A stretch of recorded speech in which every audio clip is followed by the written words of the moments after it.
Hi guys. Okay, I'm going to make this video to talk to you about how you're going to write this clear paragraph today. And this is going to be one of your paragraphs for your essay that you're officially starting next week. But this will be kind of our first practice back with clear. So today you're going to be arguing an archetype for a character. So I give you a teacher sample right here where I say Piggy represents the mother figure archetype. Okay. So my whole clear paragraph, I'm going to argue that Piggy represents this mother figure. So over here, I've got the rubric for getting a 4 on the rubric. So all this right here is the rubric. And then I type my example right here. And then over here on this side, it's like a checklist plus tips. I'm actually going to say checklist plus tips because this is going to give you some information, some tips, and you can check off the boxes once you include these parts. So obviously for my claim, I basically have my claim right here, but I'm going to take it a step deeper because I want to exceed my teacher's expectations. And instead of just saying Piggy represents the mother figure archetype, right here, here's my fancy claim. I say throughout the novel, Piggy represents the mother figure archetype in Lord of the Flies. So there's my claim. That's what I'm arguing. Now, I cannot write my lead-in until I choose my evidence. I must choose my evidence first. And there's actually a lot of places where you guys can find good evidence on the internet. You can use, Spark Notes. They have really good quotes. But then there's also websites that have the whole novel digitally, and you can search a word to try to find the piece of evidence you're thinking of. So I'm not going to write my lead-in until I provide my evidence. My evidence here says, for example, in chapter 1, Piggy gently asserts himself as he states, I expect we'll want to know all their names, said the fat boy, and make a list. We ought to have a meeting.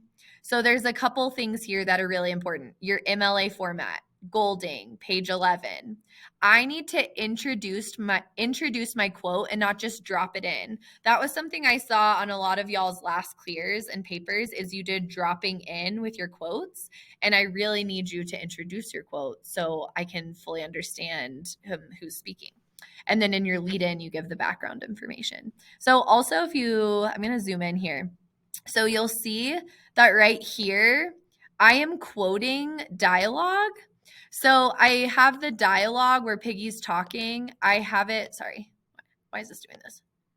I have the dialogue here with one quote little like apostrophe, and then I have a space and I have 2 right here. That is how you put quotation marks around dialogue. And then you also end it with 2 right here. Okay, so now we know that I'm talking about structure and order for Piggy. Let's go back up to my lead-in where I give background information for my reader on this piece of evidence. Okay. Archetypes are patterns that repeat themselves in literature. Authors may knowingly or unknowingly use them to develop characters. In William Golding's novel, Lord of the Flies, we see a young boy called Piggy who attempts to step in and provide both nurture and structure for the group, much like a mother figure. So, I am giving my audience background information on the book I'm reading, Lord of the Flies, the character called Piggy. I'm going to talk to you about archetypes and how he is sort of this mother nurture type figure in the book. Okay. Must be a minimum of 2 sentences. It must give background information to help the reader understand the evidence. I'm realizing I've been moving my mouse all over and I don't think you guys can see unless I click on the screen. Sorry. Okay. Last piece. My analysis reasoning is both blue. These are both blue because they're under the same umbrella.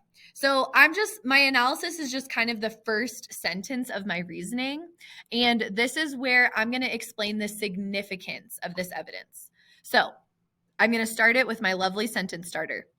This is significant because it reveals Piggy's mother figure-like desire to keep all boys on the island accounted for or cared for, as well as revealed his strong desire for structure and order, which is kind of what we talked about with emergenetics.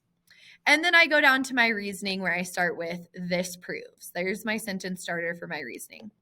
This proves that Piggy represents the mother figure archetype because in the wake of the plane crash, his first instinct is to try and gather the names of the boys on the island instead of going off to play, kill, or go wild. Piggy wants to provide safety, structure, and nurture to his fellow mates, proving his gentle leadership as the mother figure. So, what I did with my reasoning that makes it just chef's kiss is I'm giving my voice and I'm proving in this piece of reasoning why I think this evidence matters. And I'm not just repeating my evidence or summarizing my evidence and saying, this proves that Piggy is a mother figure because he got their names. That would be summarizing, and that is not good reasoning. That'll get you like a 2 on the rubric. I want you to get a 4 on the rubric. I want to hear what your thoughts are, your engaging voice with new information of what does this evidence really mean? How can you convince me that this evidence means this? Okay. And I have a little checklist for you over here. So what you can do is you're going to write your own clear paragraph. And I want you to look at the rubric, which is over here. And I also want you to look at these checklists over here. And once you meet the criteria of this checklist, look, you can just check off the box just like that. So you're going to scroll down to the student section. It says student work. You will begin your writing here. So you're going to type your prompt here. You're going to argue, sorry, you can't argue the same thing as me. You're going to maybe do Jack or you're going to do Ralph, and you're going to tell me what archetype they represent. And you're going to do your typing in these boxes right here.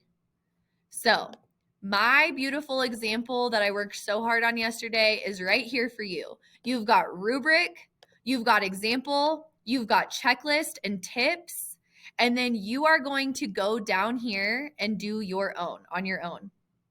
We will be writing essays starting next week, and I might be letting you maybe use part of this or the whole thing on your essay next week.